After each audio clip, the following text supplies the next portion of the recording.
बड़े बूढ़े कहते हैं कि पिपरिया के जंगल में रात को रुकना मना है। यहाँ हवा भी अपना रास्ता बदल लेती है और तू बरगद के नीचे बैठने की बात कर रहा है। चुपचाप चलता रहे, बस 2 कोस का रास्ता और बचा है। बिरजू की डांट सुनकर माधव चुप हो गया, लेकिन उसके मन का डर कम नहीं हुआ। जंगल अब और घना होता जा रहा था। रास्ते के दोनों तरफ बबूल और शीशम के पुराने पेड़ खड़े थे, जिनकी टेढ़ी मेढ़ी डालियां कोहरे में किसी राक्षस के हाथ जैसी लग रही थीं। कहीं दूर से किसी सियार के रोने की आवाज आई।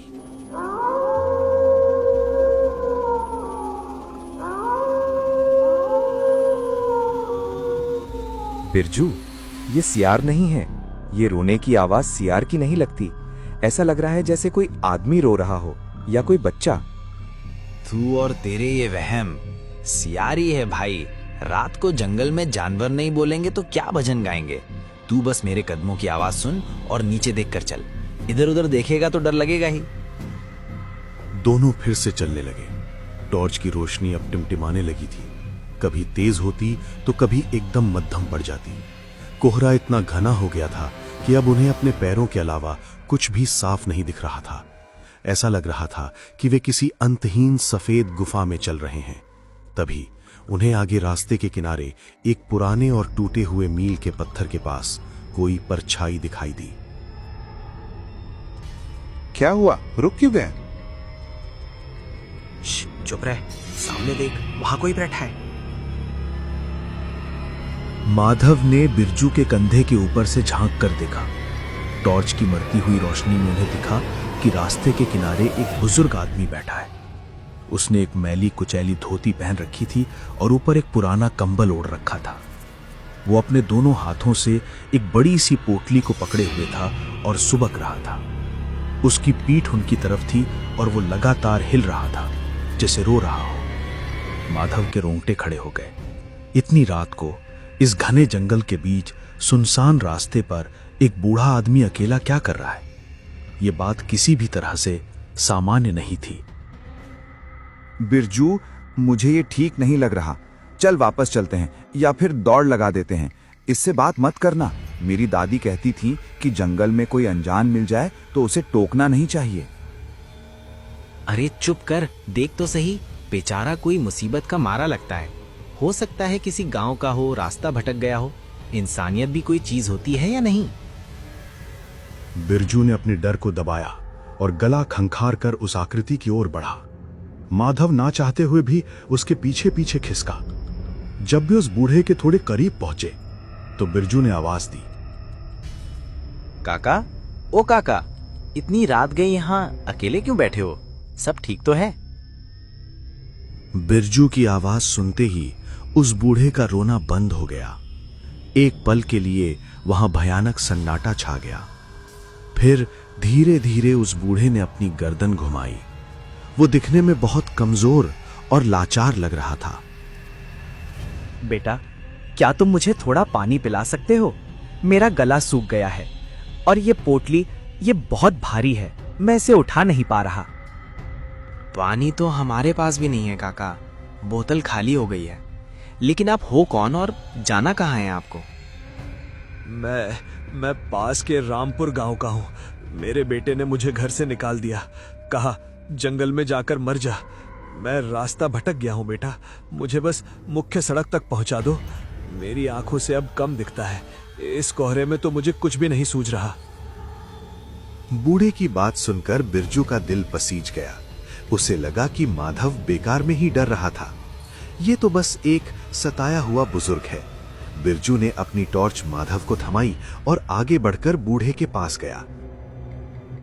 अरे काका, ये तो बड़ा जुल्म हुआ। कोई बात नहीं, हम भी उसी तरफ जा रहे हैं। आप उठिए, हम आपको सड़क तक छोड़ देंगे। लाइए, ये पोटली मुझे दे दीजिए। बिरजू, रहने दे भाई, पोटली मत ले। हम बस इन्हें रास्ता बता देते हैं, हमें देर हो रही है।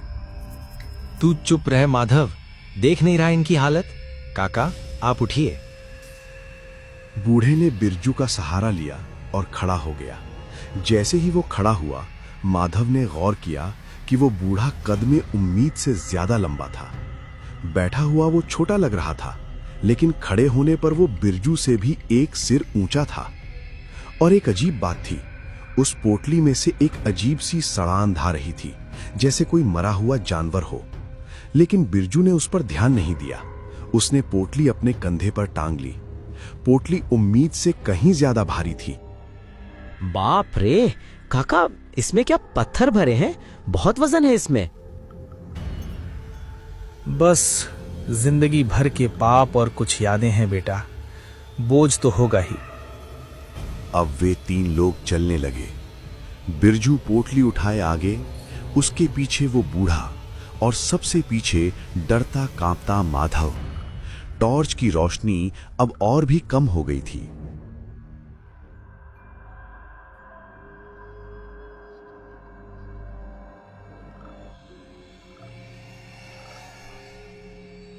थोड़ी दूर चलने के बाद बूढ़े ने अचानक बाईं ओर इशारा किया, जहां झाड़ियों के बीच एक पतली सी कांटों भरी पगडंडी जंगल के अंदर जा रही थी। बेटा, उस रास्ते से चलो, वो शमशान के पास से होकर जाता है। वो छोटा रास्ता है, मुख्य सड़क वहां से जल्दी आ जाएगी। नहीं नहीं काका, वो रास्ता बंद है। गांव वाले कहते हैं उधर कोई नहीं जाता। हम सीधे रास्ते से ही जाएंगे। बिरजू, इनकी बात मत मान, सीधा रास्ता ही सही है। माधव काका बुजुर्ग हैं, इन्हें रास्ते का ज्यादा पता होगा। और वैसे भी मेरे कंधे दुखने लगे हैं इस पोटली से। अगर शमशान वाले रास्ते से जल्दी पहुंचते हैं तो वही सही है। हाँ बेटा, अपने दोस्त को समझाओ, डरे नहीं। शमशान में तो मुर्दे रहते हैं, वो क्या बिगाड़ेंगे। असली डर तो जिंदों से होना चाहिए। चलो मुड़ जाओ। बूढ़े की आवाज में एक अजीब सा सम्मोहन था। बिरजू को लगा जैसे वो जो कह रहा है वही सच है। बिरजू ने बिना सोचे समझे मुख्य रास्ता छोड़ दिया और उस कांटों भरी कोहरे से ढकी पगडंडी पर मुड़ गया। माधव वहीं खड़ा रह गया। उसका दिल जोर जोर से धड़क रहा था। उसे पक्का यकीन था कि उन्होंने बहुत बड़ी गलती कर दी है।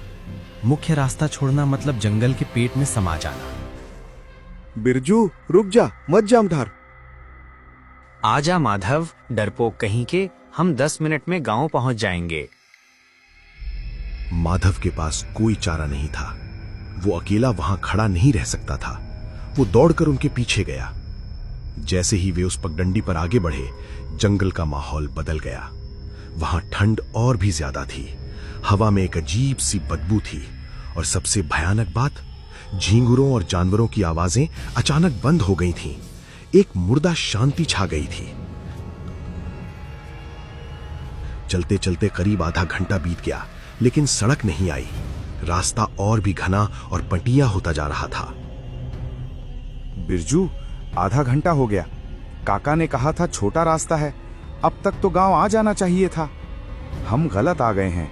देख, ये पेड़, ये वही पेड़ है जिसे हमने 10 मिनट पहले पार किया था। बिरजू रुका। उसने टॉर्च घुमाकर पेड़ को देखा। माधव सही कह रहा था। ये एक सूखा हुआ पेड़ था जिसकी तनी हुई डाल पर एक पुराना कपड़ा लटक रहा था। उन्होंने इसे पहले भी देखा था। इसका मतलब वे गोल गोल घूम रहे थे। बिरजू को अब पहली बार घबराहट महसूस हुई। उसने पोटली को जमीन पर रखा और पसीना पोंछा। काका, ये क्या चक्कर है? रास्ता कहाँ है? हम तो गोल घूम रहे हैं। बिरजू ने मुड़कर बूढ़े को देखा, लेकिन वहां जो दृश्य था उसने बिरजू के पैरों तले जमीन खिसका दी। बूढ़ा वहां खड़ा था, लेकिन अब वो लाचार नहीं लग रहा था। वो सीधा तना हुआ खड़ा था। कोहरा उसकी टांगों के पास लिपटा हुआ था। रास्ता तो कब का पीछे छूट गया बेटा। अब तो तुम मेरे इलाके में हो। क्या मतलब? मजाक मत करो काका, बताओ सड़क किधर है? मुझे प्यास लगी है बिरजू। मैंने पानी मांगा था, तुमने दिया नहीं। अब मुझे भूख भी लग रही है। बूढ़े ने अपना चेहरा ऊपर उठाया। टॉर्च की मध्यम पीली रोशनी उसके चेहरे पर पड़ी। माधव के मुंह से चीख निकल गई। उस बूढ़े का चेहरा बदल रहा था। उसकी झुर्रियां गायब हो रही थी और खाल खिंच रही थी। उसकी आंखें, जो पहले धसी हुई थी, अब अंगारों की तरह लाल चमक रही थी और उसके पैर। माधव ने अपनी टॉर्च नीचे की। बूढ़े के पैर जमीन पर नहीं थे, वो हवा में कुछ इंच ऊपर तैर रहा था और उसके दोनों पैर पीछे की ओर मुड़े हुए थे। मेरी मदद की तुमने, बहुत अच्छे दोस्त हो तुम। अब मेरा एक और काम कर दो। मुझे इस जंगल से बाहर नहीं जाना, मुझे तो बस नए साथी चाहिए थे। बरसों से अकेला हूं यहाँ। छलावा ने अपना हाथ बढ़ाया। उसका हाथ रबड़ की तरह लंबा होता चला गया और बिरजू की गर्दन की तरफ लपका। माधव, टॉर्च बंद कर और भाग, आंखों में मत देखना इसके। बिरजू ने झटके से नीचे झुककर एक बड़ा पत्थर उठाया और पूरी ताकत से उस साए की तरफ दे मारा। पत्थर उस साए के आर पार निकल गया जैसे वो धुएं का बना हो, लेकिन इससे उन्हें भागने का एक मौका मिल गया। बिरजू ने माधव का कॉलर पकड़ा और उसे खींचते हुए झाड़ियों के बीच बेतहाशा दौड़ने लगा। दिशा का कोई ज्ञान नहीं था, बस उस हंसी और उस शैतान से दूर भागना था। लेकिन छलावा इतनी आसानी से शिकार को जाने नहीं देता। जंगल उनका घर था और बिरजू और माधव अब उस घर के कैदी थे। जैसे ही वे दौड़ रहे थे, उन्हें महसूस हुआ कि जंगल के पेड़ अपनी जगह बदल रहे हैं और रास्ता उन्हें बार बार उसी सूखे पेड़ के पास ला रहा है जहां वो छलावा खड़ा मुस्कुरा रहा था। डर और बदहवासी में दोनों बेतहाशा दौड़ रहे थे, लेकिन जंगल का वो हिस्सा किसी भूल भुलैया में बदल चुका था। वे जितना तेज भागते, उतनी ही जल्दी वे वापस उसी सूखे पेड़ के पास पहुंच जाते जहां वो कंकालों वाली पोटली पड़ी थी। छलावा अब उन्हें दिखाई नहीं दे रहा था, लेकिन उसकी हंसी हर तरफ से आ रही थी, पेड़ों के ऊपर से, जमीन के नीचे से और हवा के झोंकों से। अचानक घने कोहरे ने एक दीवार जैसा रूप ले लिया। बिरजू और माधव का हाथ एक दूसरे से छूट गया। बिरजू कहाँ है तू? मुझे कुछ दिखाई नहीं दे रहा। मेरा हाथ पकड़ ले भाई। मैं यहीं हूं माधव, इस तरफ आ, मुझे रास्ता मिल गया है, जल्दी आ। माधव उस आवाज के दिशा में दौड़ा, लेकिन जैसे ही वो कुछ कदम आगे बढ़ा, उसे अपने ठीक पीछे से बिरजू की आवाज सुनाई दी। माधव, उधर मत जा, वो मैं नहीं हूं, मैं यहां हूं, तेरे पीछे। माधव का दिमाग सुन्न पड़ गया। एक बिरजू आगे से बुला रहा था और एक पीछे से। ये छलावे का मायाजाल था।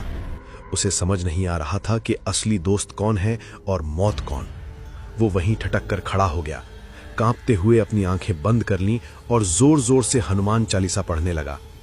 उधर बिरजू को लगा कि माधव उससे आगे निकल गया है। उसे धुंध में माधव की आकृति दिखाई दी जो उसे हाथ हिलाकर बुला रही थी। बिरजू, यहाँ आ जा, देख रास्ता यहाँ है, हम खेत के पास आ गए। बिरजू को राहत महसूस हुई। वो दौड़कर उस आकृति के पास पहुंचा।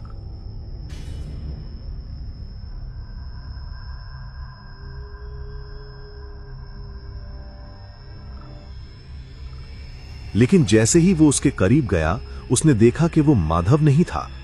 वो आकृति धीरे धीरे पिघलने लगी और वापस उसी लंबे भयानक बूढ़े के रूप में बदल गई। उसकी आंखें अब आग के गोलों की तरह धधक रही थीं और मुंह इतना बड़ा खुल गया था कि पूरा सिर समा जाए।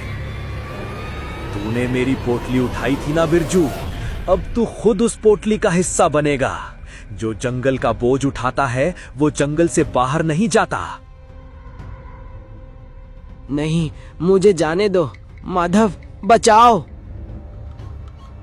बिरजू ने पीछे मुड़कर भागने की कोशिश की, लेकिन तभी जंगल की लताएं सांपों की तरह जमीन से निकली और बिरजू के पैरों में लिपट गईं। उसने छूटने के लिए बहुत हाथ पैर मारे, लेकिन उन लताओं ने उसे कसना शुरू कर दिया। छलावा धीरे धीरे हवा में तैरता हुआ बिरजू के चेहरे के पास आया। तेरा दोस्त तो गया, अब तू मेरे साथ खेलेगा। इसके बाद जंगल में सिर्फ एक दिल दहला देने वाली चीख गूंजी और फिर हड्डियों के टूटने की भयानक कड़कड़ आवाज आई। दूसरी तरफ माधव ने वो चीख सुनी। वो आवाज इतनी दर्दनाक थी कि माधव समझ गया कि अब बिरजू इस दुनिया में नहीं रहा। उसके आंसू बहने लगे, लेकिन उसे अपनी दादी की बात याद आ गई। अगर छलावा पीछे पड़े तो चाहे आसमान फट जाए, पीछे मुड़कर मत देखना। मुझे माफ कर दे बिरजू, मुझे माफ कर दे भाई, मैं नहीं रुक सकता। माधव ने अपनी मुट्ठियां भींची और पूरी जान लगाकर एक ही दिशा में दौड़ पड़ा। अब उसे बिरजू की आवाजें आ रही थी। माधव, मुझे छोड़ के मत जा, मुझे बहुत दर्द हो रहा है, वापस आजा माधव। ये आवाज इतनी असली थी कि माधव का कलेजा मुंह को आ गया। उसका मन हुआ कि पलटकर देख ले, लेकिन वो जानता था कि अगर वो पलटा तो उसकी गर्दन भी मरोड़ दी जाएगी। वो कांटों, झाड़ियों और पत्थरों की परवाह किए बिना खेतों की मेढ़ों पर अंधाधुंध दौड़ता रहा। उसके नंगे पैर छिल गए थे, कुर्ते की बाहें फट गई थीं। तभी उसे दूर कहीं एक टिमटिमाती हुई लालटेन की रोशनी दिखाई दी और साथ ही कानों में गांव के कुत्तों के भौंकने की आवाज आई। वो गांव का सिवान था। हे भगवान, गांव आ गया, गांव आ गया। माधव ने अपनी बची खुची ताकत समेटी और एक आखिरी छलांग लगाकर जंगल की झाड़ियों से बाहर निकला। वो सीधे गांव के हनुमान मंदिर के चबूतरे पर जाकर गिरा। मंदिर की घंटी हवा से बज रही थी। जैसे ही वो पवित्र सीमा के अंदर आया, पीछे जंगल से आने वाली डरावनी हंसी और आवाजें एकदम से बंद हो गईं। वहां अब सिर्फ गायों के रंभाने और झिंगरों की आवाज थी। मंदिर के पास ही गांव के पुजारी पंडित दीनानाथ अपनी कुटिया से बाहर निकल रहे थे। उन्होंने किसी के गिरने की आवाज सुनी। कौन है भाई? इतनी रात गए यहाँ क्या कर रहे हो? बाबा, जंगल, वो छलावा बिरजू को खा गया, बिरजू को। इतना कहते ही माधव बेहोश हो गया।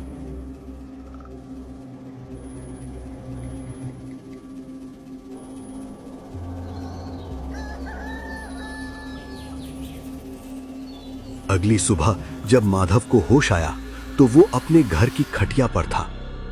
पूरा गांव उसके आंगन में जमा था। माधव ने रोते रोते सारी बात बताई। उसकी बात सुनकर सबकी रूह कांप गई। दोपहर में गांव के मुखिया, कुछ पहलवान और माधव, जिसे सहारा देकर ले जाया गया, लाठियां और कुल्हाड़ी लेकर जंगल में उसी रास्ते पर गए। वहां का नजारा देखकर सबकी आंखों में खौफ तैर गया। उसी सूखे पेड़ के नीचे जहां उन्होंने उस बूढ़े को देखा था, वहां बिरजू की लाश पड़ी थी। उसका शरीर अजीब तरह से मुड़ा हुआ था, जैसे किसी ने गन्ने की तरह उसे निचोड़ दिया हो। उस चेहरे पर भयानक डर जमा हुआ था। और सबसे डरावनी बात, बिरजू के कंधे पर वही सड़ी गली पोटली बंधी हुई थी जिसे वो कल रात उठाना चाहता था, लेकिन अब वो रस्सी से नहीं बल्कि बिरजू की अपनी अंतड़ियों से उसके शरीर से बंधी थी। बिरजू भाई, ये क्या हो गया तलिए? मत छूना उसे, ये अब साधारण लाश नहीं है। बिरजू छलावे का शिकार हुआ है। तुम खुश नसीब हो माधव, जो बचकर आ गए। लगता है तुम्हारे पुरखों का पुण्य काम आ गया।